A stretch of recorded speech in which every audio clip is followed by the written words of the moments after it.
గారు, మీరు నాపై చూపిస్తున్న అభిమానానికి నా కళ్ళు చెమ్మగిల్లుతున్నాయి. మీ ఆత్మీయ నా హృదయానికి గొప్ప స్వాంతన కలిగించింది. ఈ నేపథ్యంలో గతం ఒక రీల్లా నా కళ్ళ ముందు కదులుతుంది.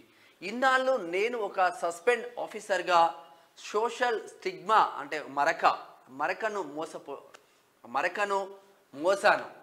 నన్ను ఆనాటి ప్రభుత్వం 3 ఏళ్ళు చాలా ఇబ్బంది పెట్టింది. ఒక్క మాటలో చెప్పాలంటే క్షణక్షణం ఒక గండంలా గడిచింది. తెలంగాణ ఉద్యమం ఉవ్వెత్తున లేచినప్పుడు 2009 డిసెంబర్ 9న నేను చేసిన రాజీనామా చాలా సంచలనం రేకెత్తించింది. అదే రాత్రి చిదంబరం గారు చేసిన ప్రకటన ఉద్యమాన్ని చప్పున చల్లార్చింది. నాటి సీఎం రోషయ్య గారు మహిళా దినోత్సవం రోజున నాకు నా ఉద్యోగాన్ని కానుకగా తిరిగి ఇస్తున్నట్లు ప్రకటిస్తే నేను రాజీనామాను విత్డ్రా చేసుకొని డిపార్ట్మెంట్లో చేరాను. నా జీవితంలో నేను చేసిన అతి పెద్ద తప్పు అదే. 18 నెలలు పద్మ వ్యూహంలో చిక్కుకున్నట్లు నేను ఎదుర్కొన్న ఒత్తిడి, అవమానాలు నాకు బ్యూరోక్రసీపై నమ్మకం పోయేలా చేశాయి. ఉమెన్ ప్రొటెక్షన్ సెల్లో పోస్టింగ్ ఇచ్చి నాకు చార్జ్ మెమోలు ఇచ్చి ఎక్స్ప్లెనేషన్ రాయమనడం, యాన్యువల్ కాన్ఫిడెన్షియల్ రిపోర్ట్లో అడ్వాన్స్ అంటే చెడు రిమార్క్ అని రాయడం, బ్యాచ్లో నా ఒక్కదానికే ప్రమోషన్ను ఆపేయడం, ప్రొబిషన్ పీరియడ్ ఎక్స్టెండ్ చేయడం వంటివి చేశారు. నన్ను ఒంటరిని చేసి ఒక కానిస్టేబుల్ కంటే హీనంగా ట్రీట్ చేశారు. తను డిఎస్పి ఒక సిఐ డిఎస్పికి కాల్ చేయాలంటే సార్ మేడం ఒక సిఐ వాల్యూ ఎస్ఐ సిఐకి ఎంత వ్యత్యాసం ఉంటుందో సిఐలకు డిఎస్పీలకు అంత వ్యత్యాసత ఉంటుంది. కానిస్టేబుల్ కన్నా హీనంగా చూసిల్లంట ట్రీట్ చేశారు. ఈ విషయాలు అన్నీ నన్ను ఆనాటి సీఎం కిరణ్ కుమార్ రెడ్డి గారికి మొరపెట్టుకునేలా చేశాయి. ఉమ్మడి రాష్ట్రంలో నాకు వారి అపాయింట్మెంట్ కూడా దొరకలేదు. బయట ఉద్యమ నాయకులను సంప్రదిస్తే వాళ్ళు నాకు సాయం చేయకపోగా నన్ను ఎగతాళి చేశారు. తెలంగాణ చిన్నమ్మ సుష్మా స్వరాజ్ గారికి సోనియా గాంధీజీకి లేఖలు రాసి నా పరిస్థితిని అప్పుడున్న దుస్థితిని మొత్తం కూడా వివరించా. ప్రత్యక్ష ఉద్యమంలో నేను మళ్ళీ పాల్గొనడం అనివార్యం అనిపించింది.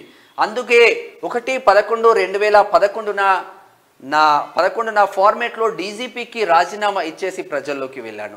శ్రీకృష్ణ కమిటీ ప్రభావంగా జరుగుతున్న జాప్యాన్ని ప్రశ్నిస్తూ నా ఉద్యమ కార్యాచరణ ప్రకటించా. ప్రభుత్వం వెంటనే నన్ను సస్పెండ్ చేసింది. దేశ ద్రోహం వంటి తీవ్ర ఆరోపణలు అందులో ఉన్నాయి. ఇంతకు మించి దిక్కుమాలిన చర్య ఇంకోటి లేదు. అప్పుడు ప్రభుత్వం అన్ని పత్రికల్లో నా ఫోటోలు వేసి ఈ వార్తను పెద్దగా రాసి హైలైట్ చేశారు. ఆనాడే నాకు డిపార్ట్మెంట్ పట్ల అసహ్యం కలిగింది. సుష్మా స్వరాజ్ గారు నల్గొండ సభకు ఆ రోజే రావడం, నన్ను అర్థం చేసుకొని అక్కున చేర్చుకోవడం నాకు కాస్త స్వాంతన చేకూర్చింది. నాలోని ఒక డైనమిక్ కమిట్మెంట్ ఆఫీసర్ను ఆ రోజే హత్య చేశారు. 12 ఏళ్ళ ఈనాడు 12 ఏళ్ళు పూర్తయిన తర్వాత తెలంగాణ మూలాలు కల ఒక సీఎంగా మీరు నా కేసును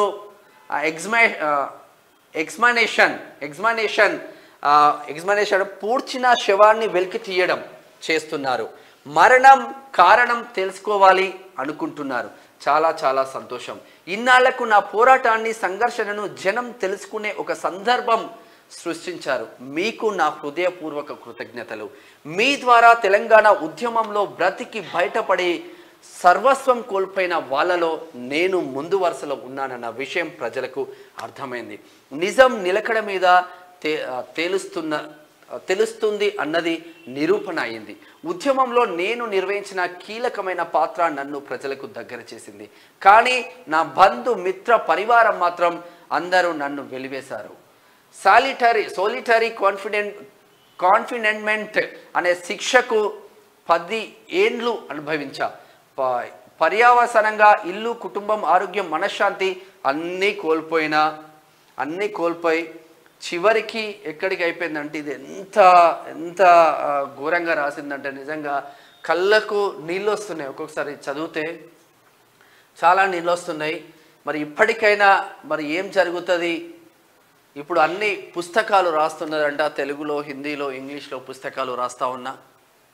తెలంగాణ ఉద్యమం కోసం ఒక డిఎస్పిగా రాజీనామా చేసి నేను కొట్లాడితే నాకు జరిగిన శిక్ష ఇది. అదే తెలంగాణ ఉద్యమం ఎటుపోతే నాకేంది, నా ఉద్యోగాన్ని నేను నిర్వర్తిస్తా అంటే రాజకీయ నాయకులే రాజీనామాలు చేయలేదు.